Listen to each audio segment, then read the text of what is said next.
Uno de los principales motivos por qué mucha gente no respeta el cristianismo es por la enorme brecha que frecuentemente existe entre lo que los cristianos afirman con sus bocas y cómo ellos viven.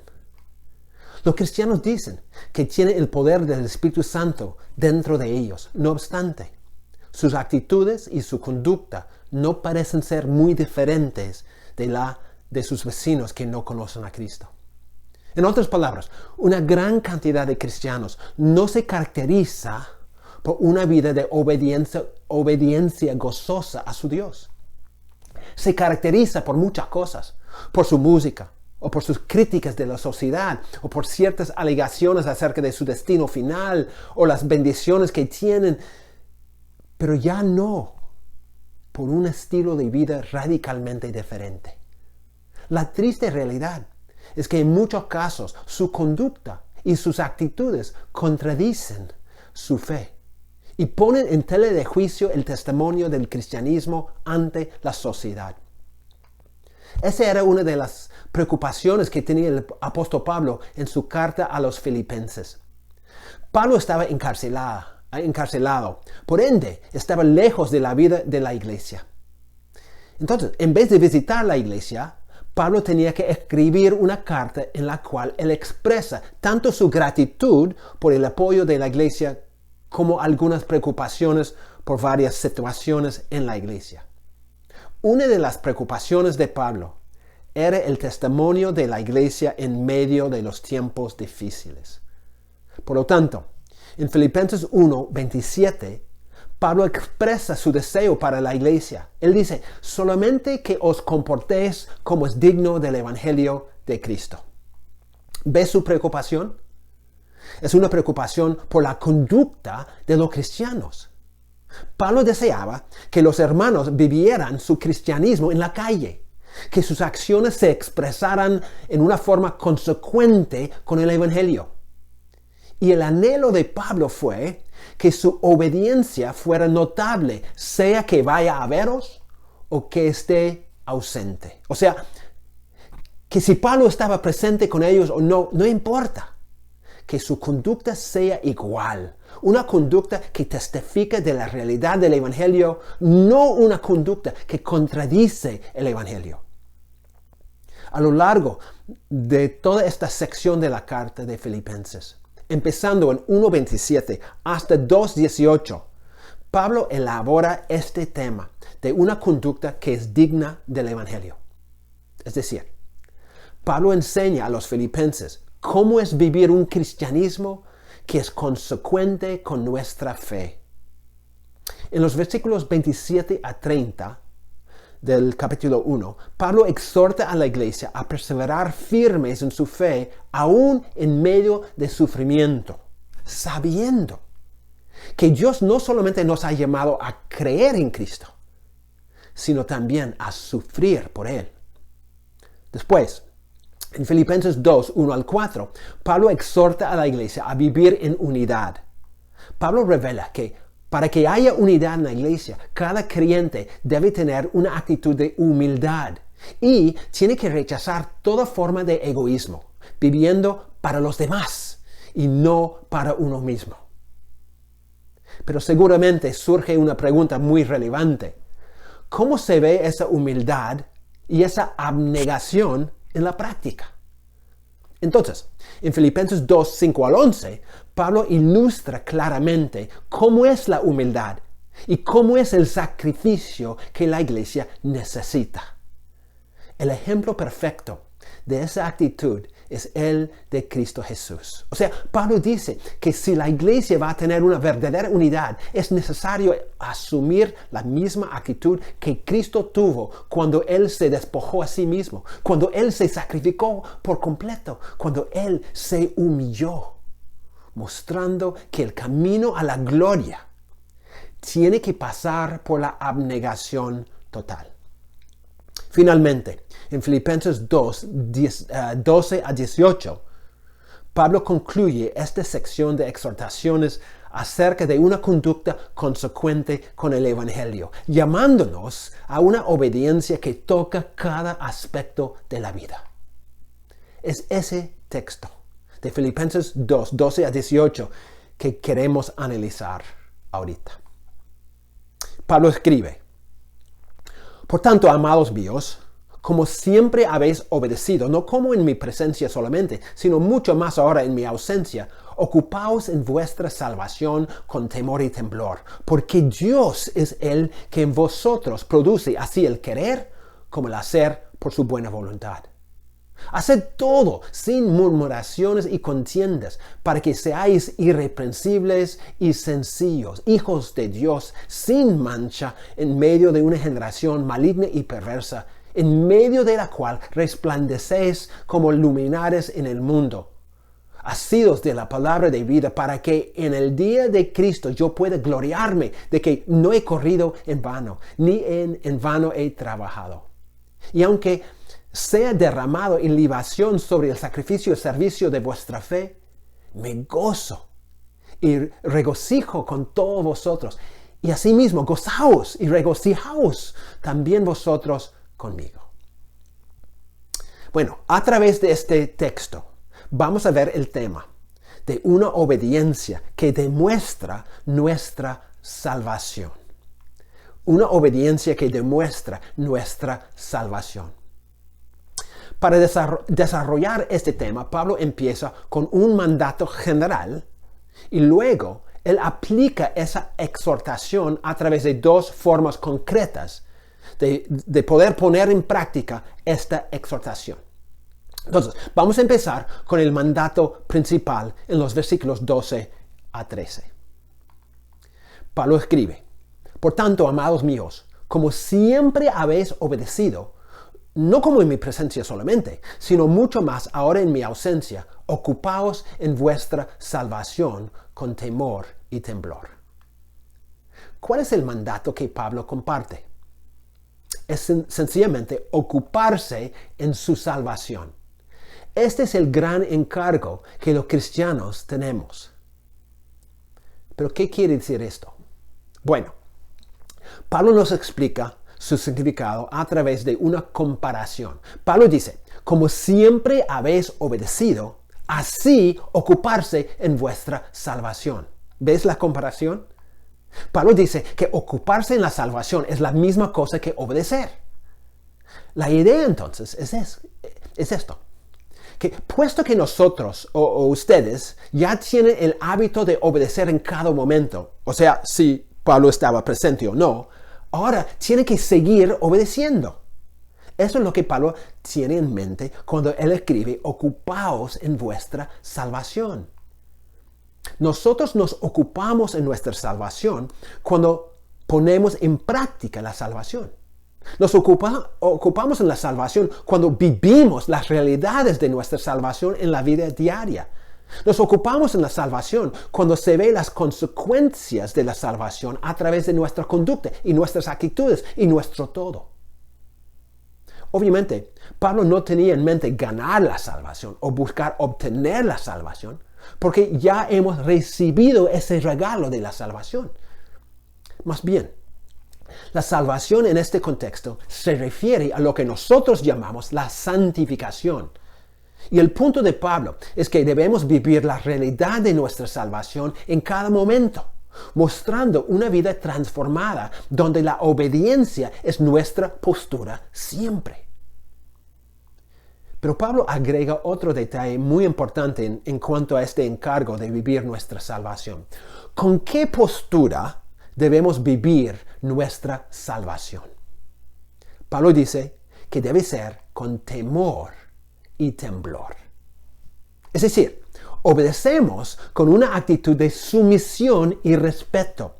No obedezco de una manera frívola.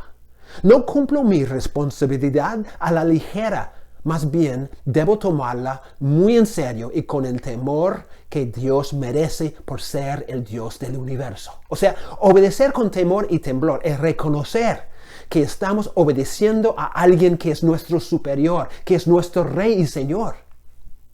Es reconocer, le debemos todo, hasta la misma fuerza y deseo de obedecer. Todo le debemos a Él. Entonces mostramos nuestra obediencia con toda seriedad y respeto. Pero, ¿cómo es posible obedecer de esa forma? Sabiendo nuestras debilidades, sabiendo las luchas que tenemos, sabiendo que tenemos un enemigo feroz y vivimos en un ambiente complicado. ¿Cómo? ¿Cómo podemos obedecer como un estilo de vida? Bueno, Pablo explica en el verso 13.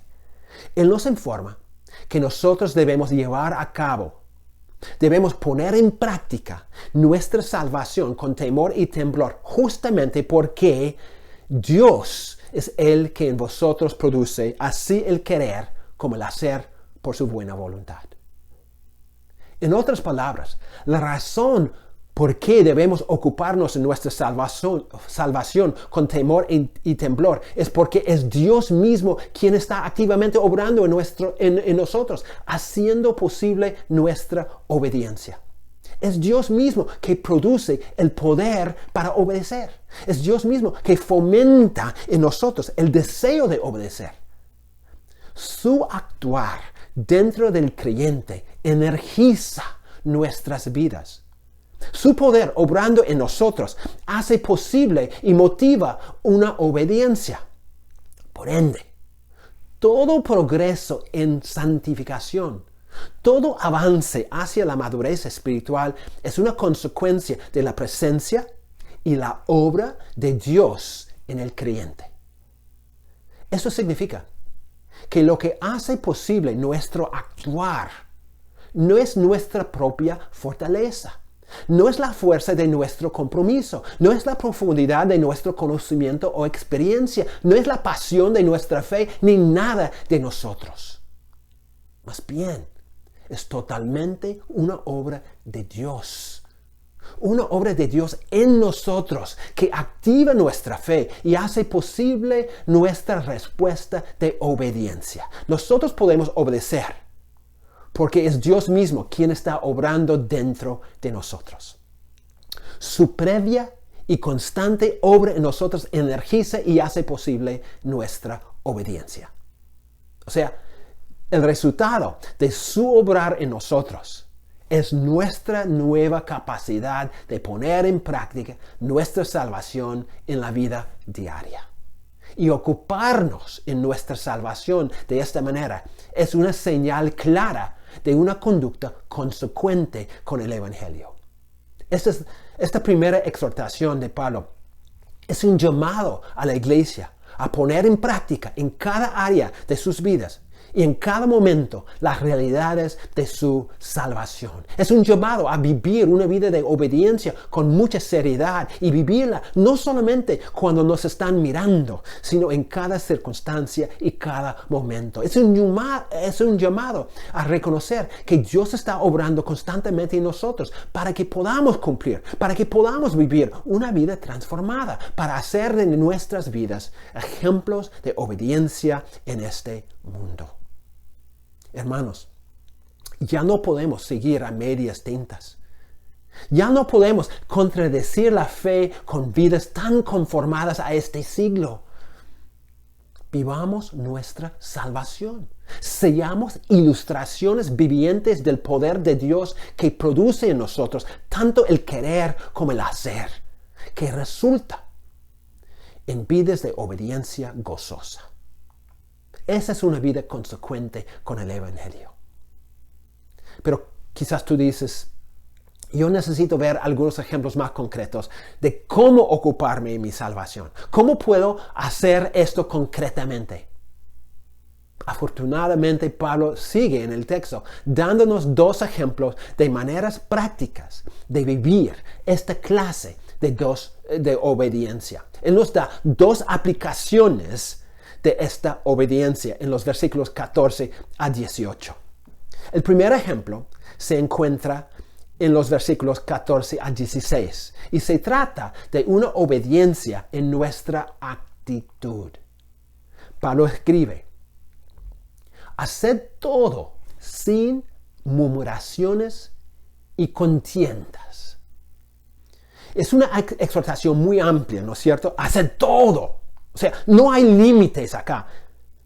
O sea, El punto de Pablo es que nunca debemos demostrar una actitud quejosa ni conflictiva. Los cristianos deben responder a cada situación sin renegar y sin entrar en disputas.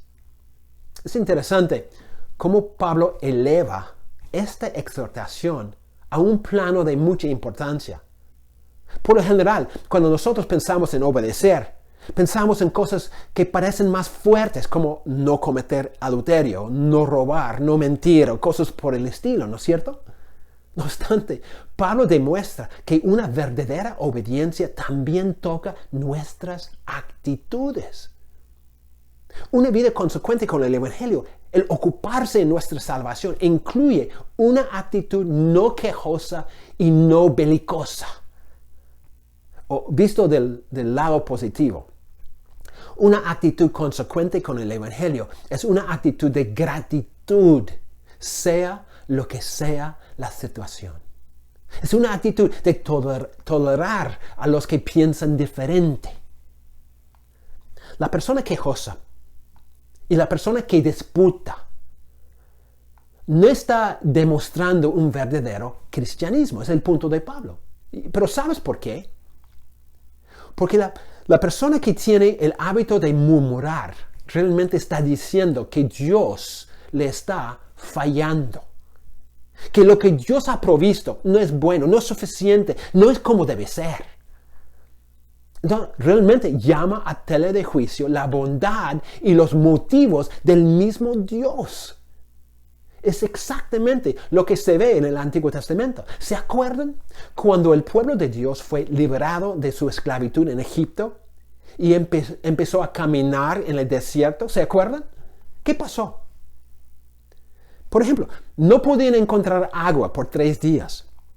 Y cuando por fin encontraron agua, no la podían beber porque era amarga. Entonces, leemos, por ejemplo, en Éxodo 15:24. El pueblo se puso a murmurar contra Moisés. Bueno, Dios resuelve el problema y la gente sigue adelante. Pero más o menos un mes después, ¿qué pasó?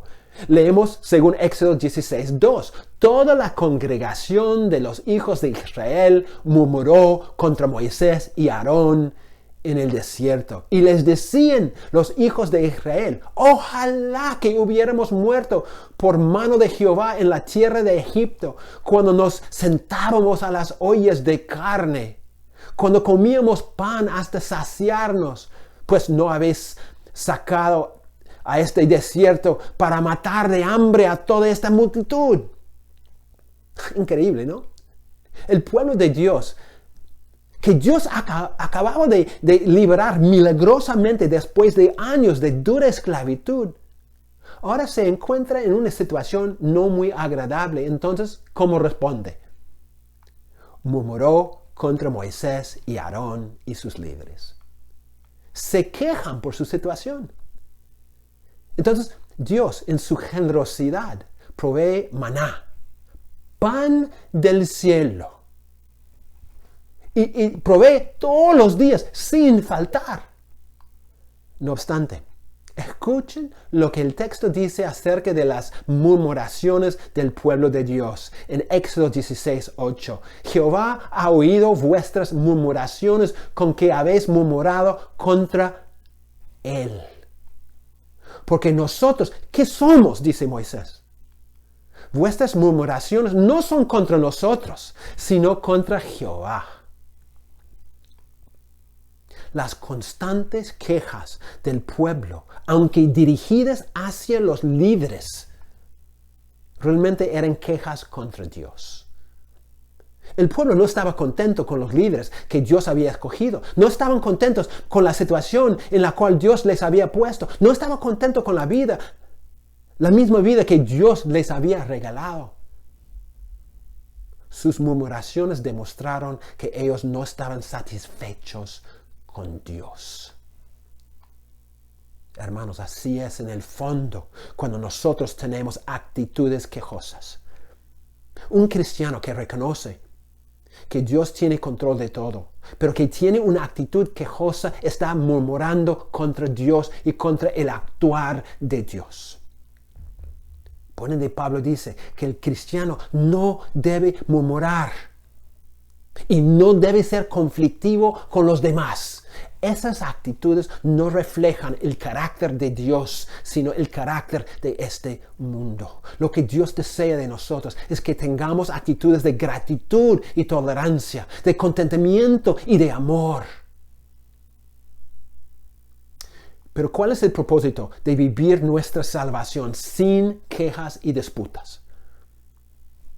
Pablo nos informa en los versículos 15 a 16. Él dice, para que seáis irreprensibles y sencillos, hijos de Dios, sin mancha, en medio de una generación maligna y perversa, en medio de la cual resplandecéis como luminares en el mundo, asidos de la palabra de vida, para que en el día de Cristo yo pueda gloriarme de que no he corrido en vano, ni en vano he trabajado. Simplemente dicho, el propósito por el cual los cristianos deben tener una actitud no quejosa ni contenciosa es para que nuestro testimonio marque una diferencia en medio de este mundo malo y para que refleje lo que somos, hijos de Dios. Pablo dice que es para que seamos irreprensibles, es decir, para que no haya manchas obvias que nos ponen en riesgo de ser criticados. También dice, para que seamos sencillos. La palabra tiene la idea de ser inocentes. O sea, una vez más, lo que Pablo tiene en mente es que no hay cosas obvias que causan que la gente nos desacrediten. Más bien, nuestras actitudes deben reflejar las de nuestro Padre Celestial. O sea, como hijos del Padre, debemos reflejar su semejanza aún en nuestras actitudes. Ahora, ¿por qué es tan importante que nosotros vivamos sin murmuraciones y disputas? Pablo dice, es porque vivimos en un mundo perverso, un mundo donde todos se quejan porque quieren que las cosas sean como ellos quieran. Todo el mundo pelea, se discute, buscando el suyo, buscando sus derechos, buscando ganar a los demás. Entonces, en vez de conformarnos a ese ejemplo pésimo, nosotros, siendo hijos de Dios, tenemos que marcar una diferencia y reflejar las actitudes de Dios. Nosotros tenemos que ser caracterizados por gratitud y paz, por contentamiento y tolerancia. De esa manera, reflejamos no a este mundo, sino reflejamos a nuestro Padre, el Dios soberano que controla todo. Pero no solamente eso, sino también es importante hacer todo sin murmuraciones y disputas, porque Dios nos ha puesto a nosotros en este mundo oscuro para que seamos luces, para que brillemos con una vida diferente, una vida que demuestra gozo, contentamiento y amor. Cuando el mundo ve a un grupo de cristianos con amargura y descontentamiento, peleando con todos, el mundo dice, ¿para qué meterme en ese grupo de descontentos? Si ellos no han encontrado el contentamiento y la paz en su cristianismo, ¿para qué meterme yo en ese mismo abismo? Para nada, dicen ellos. No quieren ser como nosotros cuando vivimos con esas actitudes. Entonces, nuestras malas actitudes terminan siendo un obstáculo, un mal testimonio para la gente de este mundo. En vez de ser lumbrera, llegamos a ser sombras, escondiendo la vida en vez de revelarla. ¿Y cómo es que nosotros vamos a cumplir esa misión de ser luz y de vivir un testimonio diferente en medio de un mundo torcido? ¿Qué dice Pablo? Pablo dice, asidos de la palabra de vida. Es decir, agarrados de la palabra de Dios, la misma palabra que da vida. Es la palabra que llega a ser una guía, una lámpara en medio de la oscuridad. Entonces, nosotros reteniendo la palabra hasta el final, podemos ser un testimonio de vida, luces alumbrando el camino hasta el final de la carrera y a pesar de las circunstancias. Y Pablo dice que así, perseverando fieles hasta el final, él va a poder gloriarse en el juicio final sabiendo que los filipenses son un fruto permanente de su ministerio. Hermanos, una actitud quejosa que entre en debates con los demás no es compatible con el deseo de vivir una vida digna del Evangelio. No debe ser parte de lo que significa ocuparnos en nuestra salvación. Más bien, nosotros debemos manifestar una actitud de gratitud y amor. De esa manera podemos marcar una diferencia en medio de este mundo malvado y podemos reflejar nuestra identidad de ser hijos de Dios. Finalmente, Pablo termina con otro ejemplo concreto de cómo ocuparnos en nuestra salvación. Y esta vez es una obediencia que toca nuestra perspectiva, cómo vemos la vida. Pablo escribe en versos 17 y 18. Y aunque sea derramado en libación sobre el sacrificio y servicio de vuestra fe, me gozo y regocijo con todos vosotros. Y asimismo, gozaos y regocijaos también vosotros conmigo. Pablo termina esta lección acerca de una conducta consecuente con el Evangelio diciendo que una vida de obediencia debe transformar nuestra perspectiva sobre la vida también. Pablo ha invertido toda su vida en ministrar a los hermanos. De hecho, él dice que su vida ha sido derramada como una ofrenda de vino. Le ha dado todo, inclusive ha sufrido, ha sido rechazado, maltratado, todo para ellos. Pero no importa, dice Pablo. Si la ofrenda de su propia vida sea parte de una ofrenda enorme que ellos mismos están dando a Dios, entonces Pablo se goza. Todo su esfuerzo, todo su sacrificio es parte de la gran ofrenda que los mismos filipenses a lo largo de su vida están ofreciendo a Dios. Y Pablo dice que si así es, si su ministerio agrega algo al avance de ellos hacia la meta de glorificar a Dios, es una causa de gran gozo. Y Pablo invita a ellos a juntarse con él en ese gozo. O sea, Pablo encontraba su gozo en el sacrificio de su vida para el bienestar y avance espiritual de los demás. Es el mismo ejemplo que Cristo demostró en Filipenses 2, 5 a 9, donde Cristo sacrificó todo para la humanidad. Ahora Pablo dice que Él se goza en ser derramado por la fe de los filipenses. Y Él anima a los filipenses a compartir ese mismo gozo. ¿Puedes decir, hermano, que tú encuentras verdaderamente gozo en derramar tu vida como una ofrenda para completar la ofrenda de otros? O sea, puedes decir que la inversión de tu vida, cueste lo que cueste, sufra lo que sufra, esa inversión de tu vida en el avance espiritual de otros te trae un verdadero gozo. ¿O es que encuentras tu gozo en proteger tu vida, en buscar el tuyo? Pablo nos llama a una nueva perspectiva, donde encontramos un gran gozo en participar sacrificialmente en la ofrenda de vida que otros están ofreciendo a Dios. Nos invita a encontrar nuestro gozo en dar nuestras vidas aún a gran costo de nosotros para el avance espiritual de otros. Esa actitud demuestra una vida consecuente con el Evangelio, una vida dispuesta a sacrificar todo para que otros puedan conocer a Cristo y avanzar en la fe cristiana. Hermanos, Dios nos está llamando a una obediencia que toca toda la vida, una obediencia que refleja una vida consecuente con el Evangelio. vivimos en tiempos muy difíciles, donde la iglesia no puede seguir con una reputación no tan excelente. Muchas veces la iglesia no tiene una buena reputación ante la comunidad. Muchas veces la iglesia no ha recibido el respeto que debe tener. ¿Cuál es una manera de poder cambiar esta situación?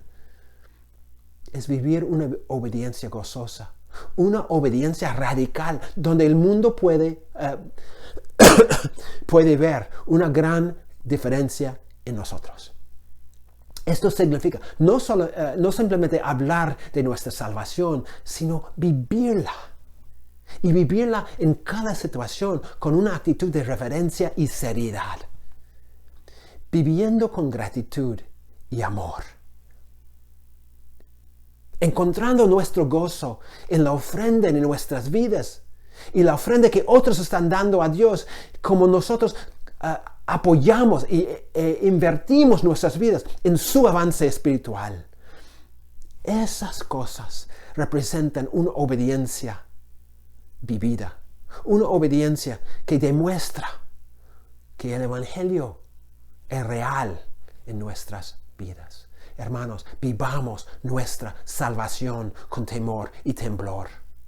Dejemos de murmurar, disputar, y encontremos nuestro gozo, aún en siendo una ofrenda para el avance espiritual de otros.